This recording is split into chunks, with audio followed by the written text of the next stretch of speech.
Hello, purveyors of morbid curiosities and fellow scholars alike. I'm Dr. Caleb, joined by my wonderful co-host, Dr. Zach. And this is Data expunged.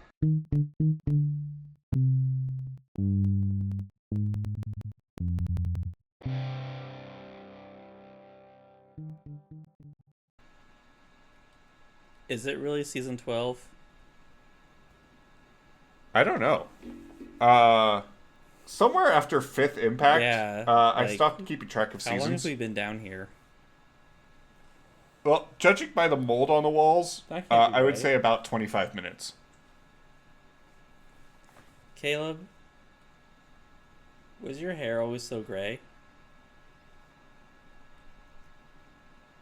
Dr. Zach, we both know that I have a receding hairline. It's not fair to bring up my I hairline. wasn't talking about your hairline. I was talking about the little shade of it. Oh, I've actually never had hair. Then how did you? Then how did you have the hairline? Skeletons don't grow hair, Then how the silly. fuck did you? Because I'm a boss. Oh, this is our stupidest bit to date. Which is a tall order. Oh no. Alright, so, dear listener, we have been traveling far and wide, Fallout style across the capital wasteland to come back to where we started this entire journey, roughly 47 years ago, to do a discussion on, what was it? The Antarctic guy, right? Eldritch Antarctic. The Eldritch Do Antarctic. y'all even remember that episode? Did you listen to it? Yeah. Because if you didn't listen to it, this episode will make no fucking sense. Yeah. So we got our time cut off, or that's when the nukes fell, or something like that. We did, in our meager defense, we didn't realize that Spotify was a load-bearing pillar of structural reality in the 21st century. We are somewhat sorry. We brought Additum into the world, Because Spotify was apparently the only thing keeping it out. which is going to make sense if my calculations are correct, and they're probably not. It's going to make a lot of sense when you guys hear the next episode, and we reference Additum in that episode too. Did we record? No, because this is the season finale. Isn't it? I don't know anymore, man. I'm just throwing shit at the wall and hoping that I'm in the right timeline and you're not. But based off of everything that I've heard about everything, I'm the one that keeps flickering. No, because, yeah, this is the season finale. Like, because we're not recording anything else after this. Oh, this is the series finale. No, kind of, but not in the way you're thinking of. It's complicated. You'll get there when you get there. I just know that I've already been there.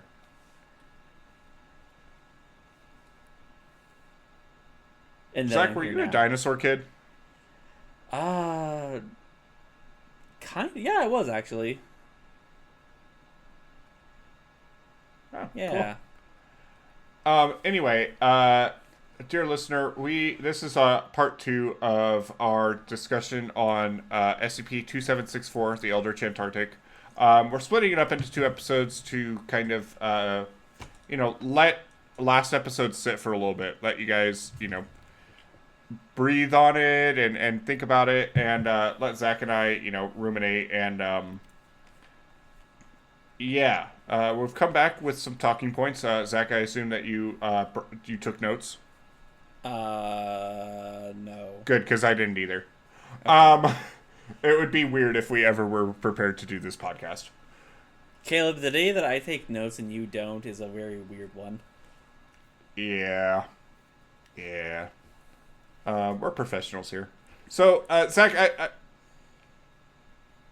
okay. There's a couple ways I want to take. Yeah, there's a couple things I want to take this. And the first of all is, I don't know if I've told you this or not. My favorite story in all of fiction is Dante's Inferno. Okay. I don't think you have heard this. And Or I've told this. the short story that accompanies this with the investigative logs, are so eerily similar to Dante's Inferno that, like, by the end of it, I was smiling so hard. So, as someone who's also read Dante's Inferno, can you explain to me the similarity? Okay. So the thing, it's kind of a trope almost, but the getting to a point where you're going and then you pass a point where you seem like you are keeping going, but you're actually going in reverse. Mm-hmm. Which is, when Dante gets to the furthest level of hell and then comes back up, is okay. Yeah, that's what I'm referencing.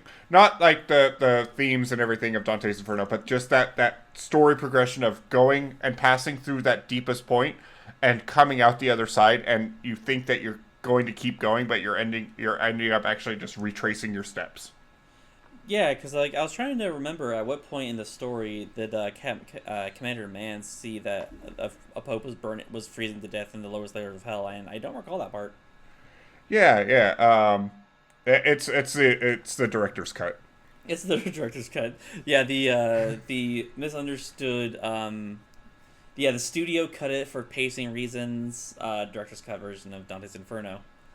Yeah. I was going to do a more straight putt and compare this to it's definitely, I feel like, pulling some flavors from the Mountains of Madness, the Lovecraft short story. Oh, yeah. And that could just be the fact that Antarctica seems to be a spooky place. It's like the Maine of the world. True. I do love the way it plays with the idea of, this seeker of knowledge eventually becoming the thing that he was seeking. Yeah. And the way that realization is never quite stated out is really good. Poor Commander Mann. Or not. I mean, he is an eldritch monstrosity now. So, like, that kind of leads me to one of my first major questions is the squid thing that's stalking them through the snow 2764 proper? And is it just like is that like a side effect? If we released several people to go towards 2764, would they all have this happen to them? It is interesting. First of all, I want to take this two different ways. The first of all is I remember the first time I hit puberty and became an eldritch monstrosity. There we go, jokes there. The second one is there was talk of the group splitting up. He went out there with 3 people, and then randomly he found out that he was alone. Yeah. And so I wonder if that is an effect of the entity on like groups of people. Is like, there's this whole thing about the closer you get, the further away it looks, and things like that. So maybe it's something where it's an endurance thing, and after your sanity and endurance breaks and you split off from your group, that's when it quote unquote attacks. There's also the thing about it flickering and like seemingly teleporting to other locations and stuff like that. And I wonder if that has something to do with maybe there isn't just one of this thing. Maybe. I'm inclined to believe that the flickering is indicative of it being only one, just because when it flickers, it's no longer at its original location. But it's hard to say when you were dealing with like anomalies that deal with space and time. Right. During the early section in the description, or in the containment procedures, it does the importance of keeping track of people who appear to have knowledge of the entity or the creature. And I wonder if the knowledge of the creature and maybe witnessing it closer than normal, as noted by the perimeter, the security perimeter, is also a triggering factor in any sort of transformation that may happen. Because I feel like there's almost like a silent -1 entity or -2 entity in this whole thing, if that makes sense. Yeah, I'm almost like, wondering. Sorry, go ahead. Where like you can label the creature that is like this giant monstrosity in the Antarctic 2764-1, but also like if what I think happened to Commander Mann is that he got turned into a 2764 SCP-2764-2. Right. The thirst for knowledge turned him into a believer of Tallbees situation. Well, the difference here is that the Tallbees are real, and they definitely want you to love them because they're real. I mean, I think the Eldritch-Antarctic is also real. It's just not as cute and cuddly as Tallbees. Well, I mean, everything else is subjective, but the Tallbees are definitely real. Fair. You know what? You're 100% right, Zach. As much as I'm remiss to admit that you're 100% right. Okay. There's a lot. Obviously, there's a lot going on. The story or the investigative logs are like the meat and potatoes of this, but I don't want to lose sight of the actual like article itself, because there's a lot going on outside of just that story. Like, this is one guy that either swapped places with it, was absorbed and assimilated into the Eldritch mass, or something like that. But we have record of this thing flickering and where it flickers to and how it flickers and all this other stuff. And it seems like this is not a one and done deal. So, you know, we have Commander Mann, who is seemingly gone, but we've done proper research on the damn thing. I wouldn't say that. I wouldn't say that at all. What I'm saying is, like, in the pursuit of knowledge, Commander Mann was lost. MIA. But we have gathered information about this thing and been able to record it, as well as recovered Commander Mann's journal. So that's true.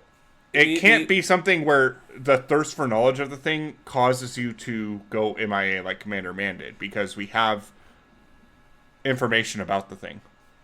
We have information about the thing, but like it's still worth pointing out that we don't have a lot of information about the thing.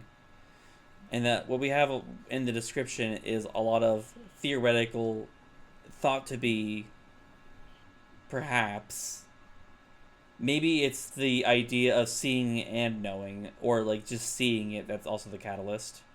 And I want to backpedal just a second, because I think because of the way that temporal anomalies work, is that the thing that was following the Commander Mann's team was always Commander Mann. Yes. And that even if it was at what point somewhere else, at this point in time, it's almost like a fixed point of time situation where the time zone that Commander Mann and his team initially went in there will always be followed by the squidified Dr. Mann. Which, again, kind of circles back to what happened to the other two that had followed Dr. Mann to that point. Were they also squidified? Yeah, that is the most the like lingering question is like, what did happen to those two? And I think that is a hole in. I mean, granted, the investigative logs are not. Commander Mann's journal is not going to go into that. But it would have been nice to have like a footnote of like, oh, the other two were recovered naked and afraid. You know, fucking so on and so ice forth. Cave. Yeah. And yeah, Luke Skywalker style. Getting railed by a wampa. But yeah, that's the question I feel like I immediately go towards when it comes to what's going on here. But that also kind of sidesteps the actual discussion of what the 2764 entity is, because we have a Cthulhu on our hands. Yep, we have something, man. This is this is a weird fucking dude. Are you getting like actual Cthulhu thoughts on this, or just like cosmic entity? I mean, it's pretty fucking Cthulhu. I'm not saying it's Cthulhu, but it's Cthulhu adjacent. Like, it's not this Cthulhu zip code. Because we have this non-Euclidean squid, giant creature with squid-like appendages down in Antarctica, where if you follow the Lovecraft mythos, you know, the Yithians were doing a lot of combat with the old ones. Right. And then, like, Yeah, so I feel like it's definitely invoking or evoking the idea of a Cthulhu. Um, but importantly, the creature itself does nothing. Right. Like all it does is all it has no action, and any action it's a part of is contextualized as part of the action of someone else. It shrinks when they get closer. It grows when they get farther. It flickers, but it's only as mentioned as part of the perception of others. Right, right. It's yeah. It's I a mean, it's it's so interesting because like it effectively, like in terms of action, it doesn't exist except as an effect on others. It's like the wind. right, right. Like we're not talking about it as an active force in this area or in this setting or in this world or even in this report. It's a thing and it affects others, but its effect is more important than what it is, apparently. Right. I mean, it's one of those things that like uh in any I mean anything in life has to have an effect on something else, and that is the only thing that this is doing, is that it doesn't exist for seemingly doesn't exist for any other thing than to have an effect on others. Right, and so like we don't necessarily know what the actual size of it is as far as like the mean whatever that ends up meaning in a real sense. Beyond the fact that it turned Commander Man into a squid thing. But is that all it does? What happens if we send like a drone towards it? Does the drone get affected by the spatial anomalies or the temporal anomalies, or does it affect people observing it through the drone? Yeah, there's this thing when it comes to like black holes, and once you get past what's it called? Event Horizon? The event horizon, where like seemingly from observers you are frozen in time. You're not moving anymore. But to the person that's being affected, you're getting spaghettified, which is one of my favorite words ever. But so it kind of reminds me of this, of like, what is happening from afar and things like that. And it also, it kind of makes me think as well with regard to the Commander Man journal. He talks about how the creature would disappear for like a day. And if we're reading this as though like the creature has always been, or Commander Man has always been the creature, is that something where like during the time that he was being transformed that he was disappearing? I mean, I kind of see what you're getting at. It's this idea of, and that kind of goes back to my question, like specifically with Commander Man, is there a silent -2 entity in the form of the squids? Because the only one we have record of is Commander Man accidentally, analyzing his own tissue because he stabbed his own back, unwittingly.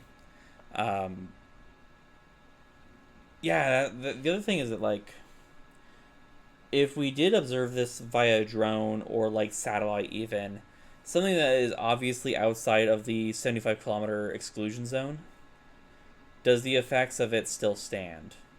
Right. Like, do we get affected by temporal anomalies if we viewed it with a drone, but the actual operator of it was, say, like, in Brazil or something?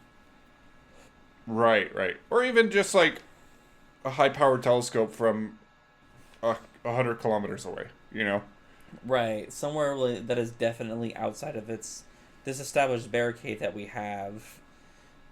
And, this is like, I know we've made the joke a few times here where, we talk about funding and all that. And I understand that, like, we could definitely do this, but I also understand, like, there is a weird safety risk involved with this, that it goes beyond the usual, like, evisceration notice that we sometimes get as part of work. Right, right. Where it's like, hey, would you like to be permanently dislodged from yourself in time? how do you feel about tentacle porn? This was not actually a question for you. This is just what they would send out as part of the recruitment attempt. Don't hit me with an like you're gonna give me some thought-provoking. Well, let me just push up my glasses. Well, you see, Dr. Caleb. I was there 5,000 years ago. You're unearthing some Babylonian crypt, and you see some like cuneiform tentacle hentai. It was me. This episode brought to you by Bad Dragon. Bad Dragon. I don't have a plug. But you will if you use our sponsor code. There you go. Oh. Enter in promo code up yours. Oh, goodness. Oh. I made that up on the spot. Yeah, that's good. That's good. You should be writing comedy, not horror. Well, it's basically the same thing. Yeah, that's true. Speaking of funny looking dudes, okay, so in my mind's eye, I'm not seeing this as like a Cthulhu thing. I'm not seeing this as a squid thing. When it mentions like a squid-like appendage, I'm thinking that this is just like a tentacular thing. I'm Hey, seeing Caleb, this do you want to examine the root word for tentacular a little closer? What? That it's tentacled? It has tentacles? Yeah. But that doesn't mean that it's like a Cthulhu, like a vaguely humanoid squid thing. I'm seeing this more as like a black mass that has like tentacles, like more like a Shoggoth. Do you know what the Marlboros look like from Final Fantasy? No. Okay, let me pull up a picture. Well, I mean, like as a Cthulhu enthusiast, like I'm definitely like it's either like a moon like a star child of Cthulhu or like a Shoggoth. Yeah. I'm looking over the description now, and like tentacular appendages extending from its ventral region of its body, and like ventral region is like the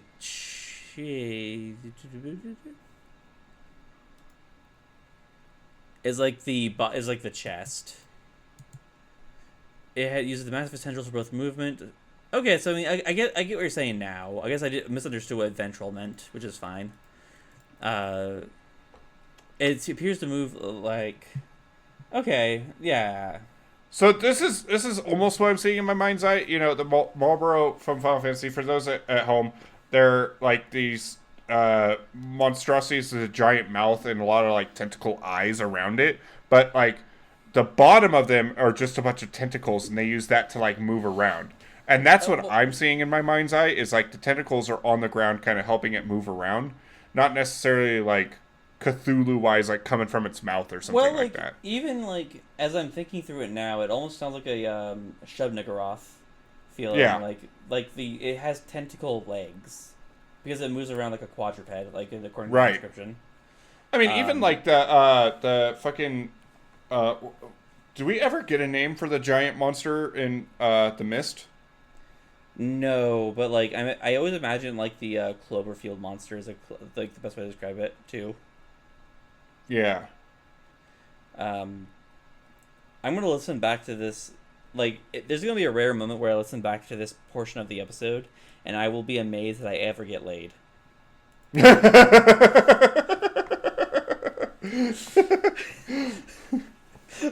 Like ever.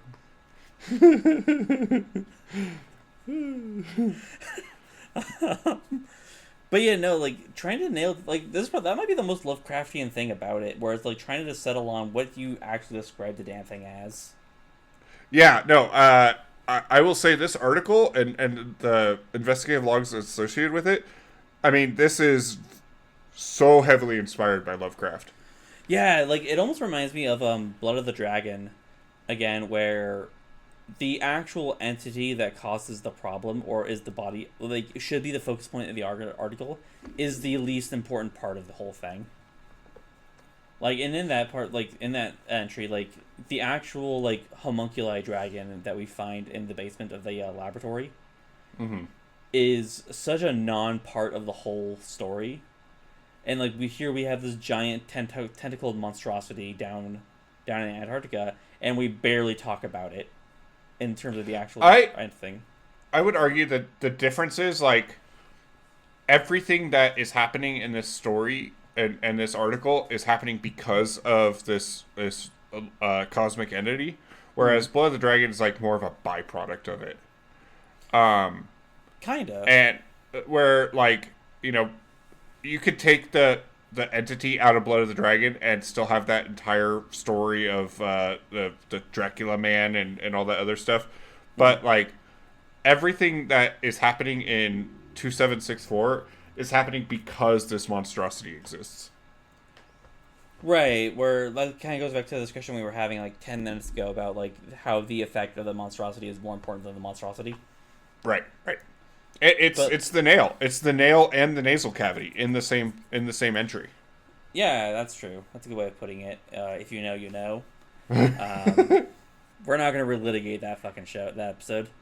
But yeah, it's I wonder if this is the only thing that this entity does. What I also want to say is, thank God this thing exists in Antarctica, because I was when we were reading the description or the special containment procedures, and it was talking about, like, if it goes to a civilized area, I was like, well, what happens when it just, like, flickers into fucking LA? And I was like, oh, it's in Antarctica. Like, the worst that's going to happen is it's going to flatten a penguin.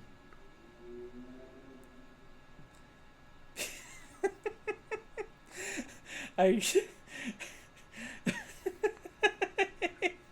just got, like, the image of, like, a flattened penguin, then, like, doing, like, a sad monochrome zoom in of, like, of its body, and then, like, in the arms of an angel playing in the background. And that was very funny to me. I'm imagining, like, a whole Crash Bandicoot bit where when Crash Bandicoot gets squashed, he gets really small, but his shoes are still big, and he, like, tries to walk around. Mm-hmm. And yeah, because, like, it can only flicker, well, it has never flickered further than 25 kilometers, or about 12 miles. We don't know if that's how far it can go. Yeah. So, like, as far as we know, there's no reason it couldn't suddenly flicker into, like, downtown Denver tomorrow. And the only reason we don't think it will is that it hasn't. Right. And it, like, is, like, this thing is so above, like, our understanding. We have no reason to know, like, why it's here, what its purpose is, like, what role it plays in the ecosystem, like, anything like that. We just know that if we throw a random man named Man at him, that the man will also kind of turn into the creature, but also lost to space and time, and who knows if he even existed to begin with. Right, and then, like, I also have another thought, is that because of the way its temporal anomaly behaved with Commander Man, is that if it did transport somewhere else, like, if it flickered to a populated area, will it have always done so? Right. Part of me thinks that it's the journey to the creature that causes these anomalies, like the spatial anomaly with it getting bigger and smaller based on distance and stuff like that. That reeks of something that is based off of the journey to the creature. Okay, I mean, I can see that being a plausible theory. Like, it's the worst version of the hero's journey. Right. Yeah, I didn't even think about that. But, like, but that would be another thing to test, though, is, like, if you didn't journey to it, but it journeyed to you, would it also do the same thing? Or is the transit part of the thing? Right. And that's something that would be, like, almost impossible to try and experiment with, because you just have to hope for the chance that it, like, teleports exactly where you need it to. Or, hear me out. We do like a giant cardboard standee of like a version of itself, but like, with like a pink bow, and it's like hair tentacles, Yeah. and try to lure it into like somewhere. Keep going. I'm almost there. Right. And then like everyone else turns into -2s. Or not, because that's so how do you feel about tentacle porn? Talking about bringing female Cthulhu to sweeten the pot. Right? Like, we could paint it with giant anime eyes. Have a little. It's wearing a Sailor Moon outfit. It's like doing a little like sailor pose, and then like we just put like a giant. This is getting really expensive for the art commission, but like it has Hatsune Miku hair. It's gonna be like a be genticle.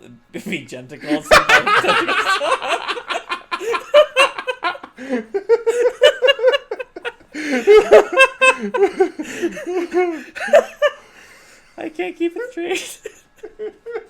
Be genticle. Okay, I'm doing everything in my power to get us bigger so that we can put that on a shirt. We need female anime Cthulhu with fucking be genticle. Be genticle. ELDRITCH-SAMA.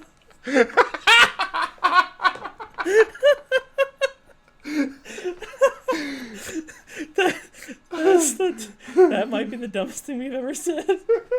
And I'm the one who fucking said it. You know what? The cake before this was me saying skeletons are my favorite animal. So if you think it beats that, then you can have the throne. I think it's up there. Oh. I wasn't even trying to say it either. Oh God. That's good. That's good. Thank you for that. God, why did we do this? The pursuit of knowledge. We're slowly being transformed. Be genticle. Also, the mental image of what is it? What did I just read?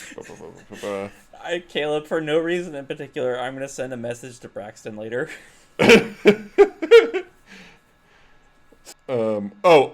Tentacular appendages extending uses its massive tendrils for both movement and simple utility actions such as picking objects up. The mental image of this eldritch monstrosity, like using a tentacle to like pick up a cup, is like really funny to me.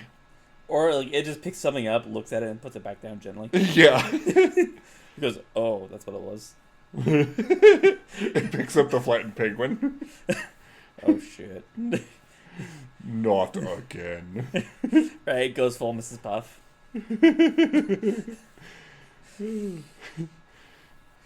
Oh no. Gentacles. You know, we're doing really well. We were doing really well by having this episode being thoughtful discussion, all that other stuff, and then we had to SCPod all over it. We SCPod right all over it. Ugh. God. I don't know where to go from there, man. Yeah, that's that was every now and then we will accidentally come across a bit too funny to continue on from. Yeah. And we're just like, well, I'll just see myself out. The thing is with this entity is like, there's not much that we can really explain. There's not much that, you know, reading over this, it feels like, it feels like most of the stuff that we've gathered from this is actually from the investigative logs, which now makes me think that we have not done any research on this thing outside of Commander manning himself over there. Right, and that's kind of what I was saying at the beginning. Like, we haven't done that much research on the damn thing. Yeah. And that's what I was getting at. Yeah, I'm just like reading over it again, and like all this stuff is stuff that like came from the investigative logs. So, It's almost like it is a Keter, and I think it's a Keter for a good reason, but it reads like a Euclid. yeah. Like, it is a Euclid-ass Keter. And segueing vaguely from there, I could see this thing being vaguely responsible for a K-class situation. How so? If knowing about it, if it can somehow trigger a recursive loop on anything that seems to get too close to it, and has the ability to randomly and without warning teleport, that also affects anything that views it as always having been that. If it teleported to a populated area, the area may always have been, turned into what it would become. Right. And then if it can teleport from there to wherever, which we can't confirm, but I have a sneaking suspicion that it's almost implied somewhere in the article, if you read it. I think I feel like there are several layers of hidden documentation in here, where there are hidden -2 entities in the form of whatever happens to Dr. Mann, and I feel like it could teleport much farther away if it wanted to. I think the only thing keeping it contained, quote unquote, is its own desire to be left alone. Interesting. Yeah, it is. It is interesting because it is very similar to Adatum in that, like, when it exists, it always exists in that thing. Yes. And Adatum is its own can of worms. But if how you're reading it is how it works, like, yes, that is absolutely terrifying. Based off everything that we have seen, though, the frequency of the event is unknown, and it's on an unsystematic basis, and it only flickers. It's only ever flickered 25 kilometers or less, and then comes back to its original location within 48 hours. Right. So, based off everything we've seen, it seems pretty neutral. Like, it doesn't have, like, this bloodthirst or anything to it. But that's kind of what I'm saying. It almost makes me think that, like, the entity itself is... and forgive me for, bringing the nail up again, but, like, it almost seems like the area that it inhabits is, like, the anomaly, and the monstrosity itself is almost like an angler, like a light of an anglerfish or something. Yeah, and we can't really disprove that until we get closer to it, but that's also part of the problem. Right. I had a point. Oh yeah, it's like, I don't think we're containing this. I think it's containing itself. 100%. It doesn't get out because it doesn't want to. Right. And which makes me wonder why it ever flickers to begin with. Yeah, maybe that's another good point. Good point. But yeah, but it's on that ground that I would challenge its current object class rating. To Euclid? We have several other rarely used object classes. Oh, okay. It's not quite Thaumiel, but I would say it's self-containing to a degree. Yeah. But I don't know. I mean, I'd be interested if anyone else has any salient counterpoints to that. Yeah, no, this is one, as our audience grows and everything like that, we do want, like, more discussion on these things. Like, this is a really cool dude. This is one that I was really fond of before. But, like, the more I think about this guy, the more I'm just like, this guy's just really cool to think about. And, as much as we can think about him, those questions are not going to be answered. This guy is a bundle of just questions. Yeah, but on that, I don't think I have any other things with it. Yeah, I'm pretty satiated with Be Gentacle. Be tentacle. Oh god, I feel like we owe Andrew Lloyd Webber money because of that, because of the Jellicle cats. I feel like we owe a lot of people a lot of money for the years of therapy they're gonna have to go through. From my cold dead hands.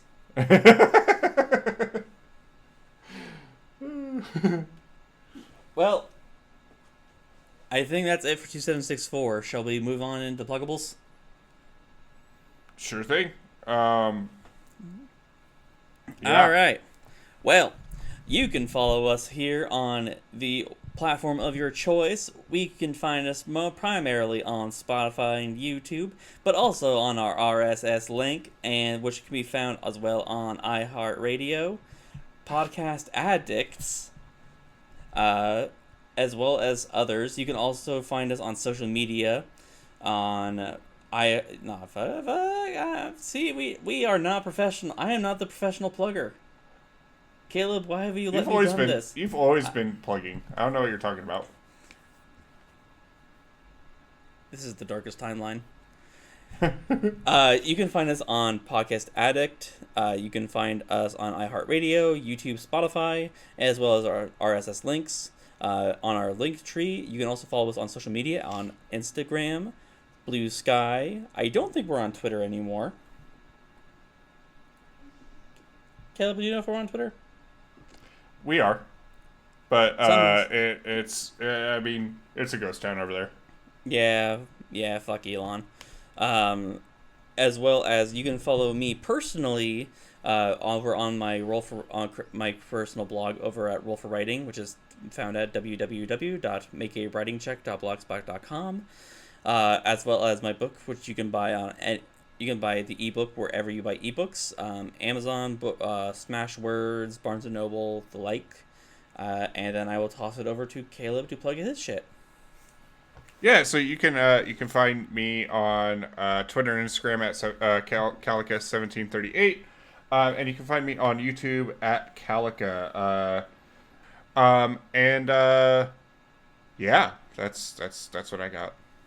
All right, and then last but not least, Caleb, do you have any gentical words of wisdom? Next time on SCPod, Extreme Deathmatch Championships presents A Light Without Shadow, a ritual in 5 parts. Later, fuckers. Bye.